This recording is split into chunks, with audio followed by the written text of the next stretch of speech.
तो बेटा अगर आप अपना सिलेबस सबसे पहले देखेंगे क्लास 12th का, तो आपको क्लास 12th का सिलेबस देखने पर कुछ बातें पता पड़ेगी कि उसमें एक चैप्टर है, उसका नाम है एप्लीकेशन ऑफ डेरिवेटिव, यानी है वो डिफरेंशिएशन का ही पार्ट। लेकिन उस चैप्टर से सबसे आसान जो करना के लिए होता है वो होता है टैंजेंट एंड नॉर्मल। तो हमने बेटा बेसिकली तुमको टैंजेंट एंड नॉर्मल की एक एक्सरसाइज कराने जा रहे हैं, वो एक्सरसाइज है 6.3। तो तुम ऊपर अपनी कॉपी खोलो और कॉपी में लिखो एप्लीकेशन ऑफ डेरिवेटिव और उसमें लिखना tangent and normal. This is very easy topic and this is very scoring topic and the exercise is 6.3। अगर तुम इसको कर लेती हो तो तुम्हारे मार्क्स बन जाएंगे एमसीक्यू में आराम से। ठीक है बेटा, ओके। तो बेटा हम लोग करना स्टार्ट करें, तो करना स्टार्ट करते हैं। ये एक्सरसाइज 6.3 है, application of derivative tangent and normal इसका नाम है। तो सबसे पहले बेटा हम लोग इस फर्स्ट क्वेश्चन को करने की कोशिश करते हैं। This is your first question of exercise 6.3। तो इसको करने के लिए हम आपके थ्योरी नोट्स बना देते हैं ताकि आपको पढ़ने में दिक्कत ना आए। तो सबसे पहले आपका फर्स्ट क्वेश्चन आपको स्क्रीन पे अब क्लियर कट नजर आएगा। तो सबसे पहले बेटा देखो यहाँ पर क्या होता है, यहाँ पर लिखा है find the slope of the tangent to the curve y is equal to 3x की power 4 minus 4x at x equal to 4। तो बेटा यहाँ पर जो कर्व होगा आप रेंडमली उस कर्व का फॉर्मेशन कर दीजिए और कर्व का फॉर्मेशन करने के बाद उस कर्व की इक्वेशन लिखिए। तो अगर आप उस कर्व की इक्वेशन लिखेंगे तो बेसिकली कर्व की इक्वेशन है y is equal to 3x की पावर 4 minus 4x। अब आपको बेटा करना ये है कि इस कर्व पे तुम्हें टैंजेंट का स्लोप निकालना है। अब बेसिकली जो टैंजेंट होती है वो हम हवा में तो ड्रॉ नहीं करते हैं, टैंजेंट हमेशा कर्व को टच करते हुए जाती है। तो आपको टैंजेंट का स्लोप निकालना है कौन से पॉइंट पर, जब यहां पर x इक्वल टू 4 है। तो इस पॉइंट पर आपको टेंजेंट का स्लोप निकालना है। जैसा कि मैंने आपको प्रीवियस टर्न पे बताया था कि कभी भी किसी भी कर्व की इक्वेशन गिवन रहती है तो कर्व की इक्वेशन लिखने के बाद हम उसको डिफरेंशिएट करते हैं। तो कर्व की इक्वेशन को अगर हम डिफरेंशिएट करते हैं तो हमारे पास स्लोप आ जाता है, और अगर हमें स्लोप किसी पॉइंट पे निकालना हो तो हम एग्जैक्टली उस पॉइंट पे भी उस कर्व का स्लोप निकाल सकते हैं। जैसे यहाँ पर x इक्वल टू 4 पर अगर आपको स्लोप निकालना है तो आप एग्जैक्टली उसी पॉइंट पे निकाल सकते हैं। तो सबसे पहले आपको ये बात याद रखनी होगी कि टैंजेंट एंड नॉर्मल के चैप्टर से अगर कोई क्वेश्चन आता है तो उसमें सबसे पहले आप अगर कर्व को डिफरेंशिएट करते हैं तो उसका स्लोप मिल जाता है। तो बच्चों उसको जब आप डिफरेंशिएट करेंगे तो ये हो जाएगा 4 3 12 x की पावर 3 minus 4। ये आपने डिफरेंशिएट कर दिया। आई थिंक सुविज्ञा तुमको डिफरेंशिएशन तो अब आता है? Yes sir. तो इसके डिफरेंशिएशन में कोई प्रॉब्लम जो हमने लिखा है? No sir. ओके, तो बेटा अब आपको क्या करना होगा, यहाँ पर स्लोप निकालना है। तो स्लोप निकालने के लिए आप x इक्वल टू 4 इसमें डाल दीजिए और आपके पास स्लोप एग्जैक्ट उस पॉइंट पे निकल करके आ जाएगा। तो बेटा ये कितना हुआ, 12 इंटू 4 का क्यूब, 4 4 जा 16, 16 4 जा 64 माइनस 4। तो बेटा अगर आप इस वैल्यू को सॉल्व करेंगे तो ये वैल्यू एग्जैक्ट कितनी निकल के आएगी अगर आप कैलकुलेटर यूज करेंगे। तो this is 12 into 64 which is equal to 768 minus 4 which is equal to 764। तो आप देख सकते हैं सुविज्ञा की फर्स्ट क्वेश्चन काफी इजी था और बहुत ही जल्दी हो गया।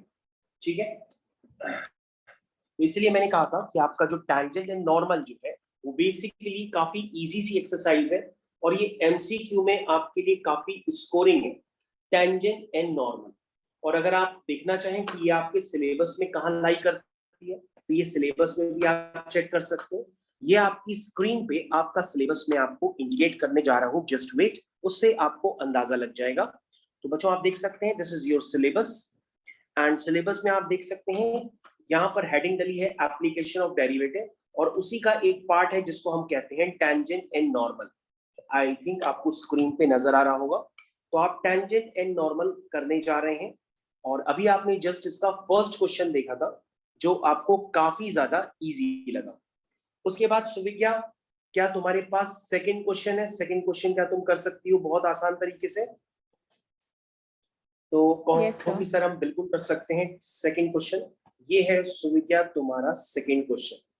फोक सर इसमें कुछ भी नहीं है, अब हम ये समझ गए कि ये पूरा चैप्टर डिफरेंशिएशन यानी कि कैलकुलस पे ही बेस्ड है। अगेन सुविज्ञा तुम्हारे पास एक कर्व गिवन है, उस कर्व की इक्वेशन x-1 अपॉन x-2 है। आपको क्या करना है, इस कर्व पे डाली गई टैंजेंट का स्लोप निकालना है, और ये जो स्लोप निकालना है उसके लिए एक स्पेसिफिक पॉइंट है, वो x इक्वल टू 10 पे निकालना है।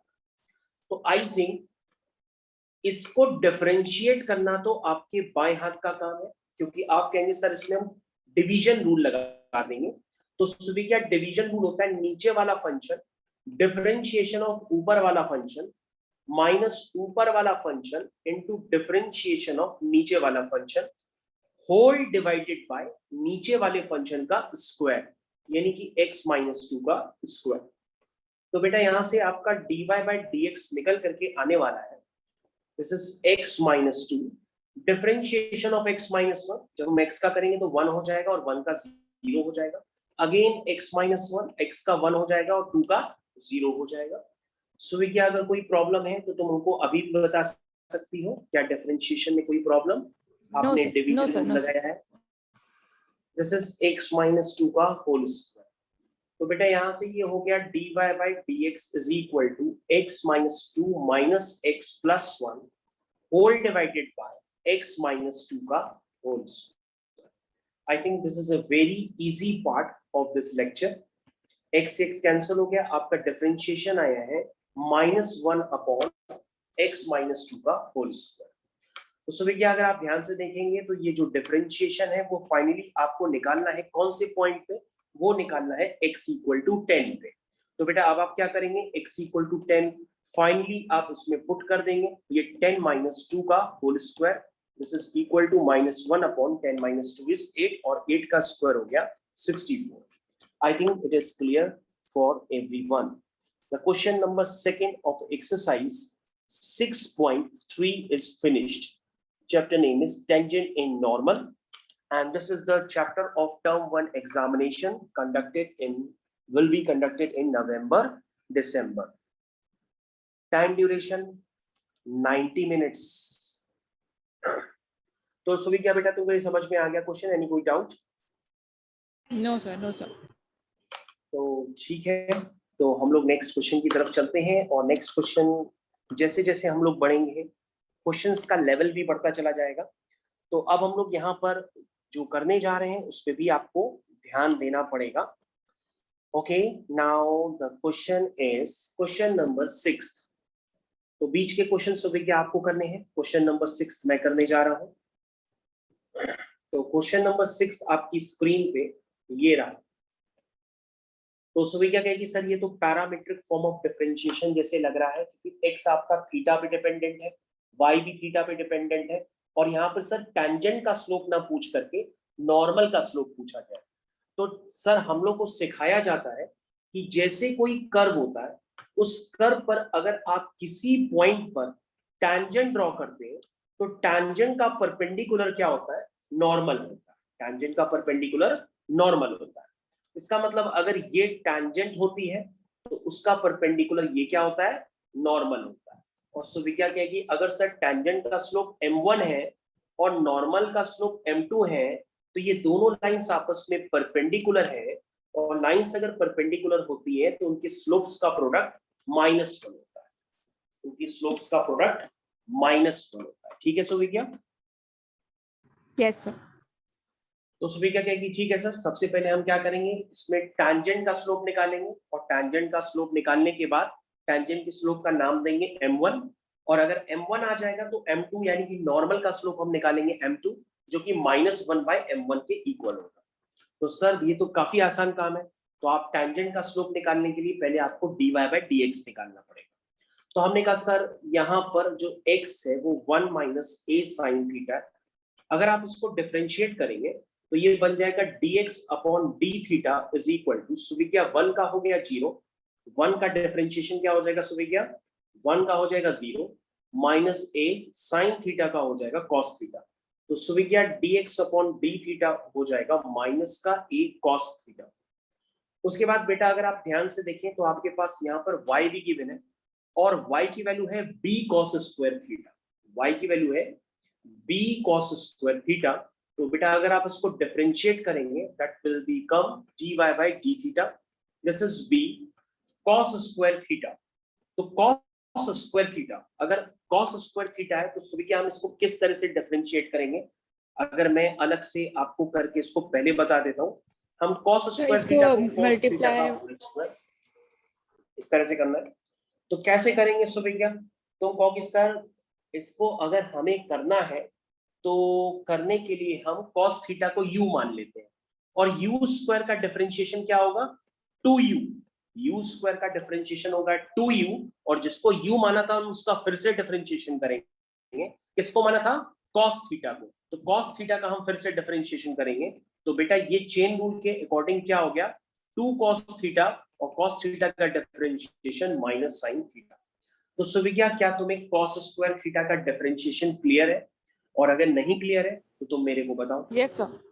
नहीं सर, हो गया सर। क्लियर है? इसको मैंने चेन रूल से किया है, ठीक है। Yes sir, yes. तो आई थिंक आपका डिफरेंशिएशन भी रिवाइज हो रहा है और एप्लीकेशन ऑफ डेरिवेटिव भी साथ में चल रहा है। तो अब आप देख सकते हैं, तो आपने u स्क्वायर का डिफरेंशिएशन क्या लिखा है, u स्क्वायर का डिफरेंशिएशन है 2u, और जिसको u माना था उसका फिर से डिफरेंशिएशन किया, यानी कि cos थीटा का माइनस sin थीटा। तो बच्चों ये बन चुका है माइनस का, ध्यान दीजिएगा बच्चों, ये बन चुका है माइनस का 2 times cos theta sin theta. अब बच्चों आपको फाइनली क्या निकालना है, आपको फाइनली निकालना है dy by dx। तो बच्चों जो dy by dx होगा वो dy by d theta whole divided by dx upon d theta के इक्वल होगा। तो सुविज्ञा कहेगी सर dy by जो d थीटा है वो है माइनस का 2b cos theta sin theta, ठीक है, whole divided by dx by d theta. dx by d theta आपका क्या है, dx by d थीटा है आपका माइनस का a cos theta, dx by d theta है आपका माइनस का a cos थीटा। तो बेटा अगर आप इसको ध्यान से देखेंगे तो सारी वैल्यूज आपकी कैंसिल आउट होंगी, cos थीटा से cos थीटा कैंसिल हो गया, ठीक है। तो ये वैल्यूज निकल के आएंगी, माइनस से माइनस कैंसिल हो गया। अब ये वैल्यू आ गई 2b by a sin theta, 2b by a sin theta. तो सुविज्ञा आपको समझ में आ गया कि किस तरह से आपने dy by Yes, sir. dx निकाला। अब आपको Yes. ये जो डिफरेंशिएशन निकालना था वो theta is equal to pi by 2 पे निकालना है। तो बच्चों आपको जो स्लोप निकालना है वो स्लोप निकालना है आपको theta is equal to pi by 2। तो आप इसमें पाई बाई 2 पुट कर दीजिए, तो ये हो गया 2b by a sin pi by 2, और sin पाई बाई 2 की वैल्यू होती है 1, तो ये वैल्यू हो गई 2b by a। तो बच्चों आपके पास ये टैंजेंट का स्लोप निकल के आ गया, आप इसको m1 मान सकते हैं। तो बच्चों टैंजेंट का स्लोप m1 है, नॉर्मल का स्लोप m2 है, तो m2 यानी कि नॉर्मल का स्लोप होगा -1 अपॉन टैंजेंट का स्लोप। तो सो क्या ये बेटा कितना निकल के आ गया, ये फाइनली निकल के आ गया -a/2b। तो अगर आपको कोई प्रॉब्लम है तो आप बता सकते हैं, क्योंकि मैंने यहाँ पर आंसर आपका निकाल दिया है, और जो नॉर्मल का स्लोप है वो फाइनली कितना है, ओके, नॉर्मल का स्लोप जो है वो फाइनली है माइनस का a अपॉन 2b, ये नॉर्मल का स्लोप है, ठीक है। तो बेटा यहां से क्या समझ में नहीं आ रहा है,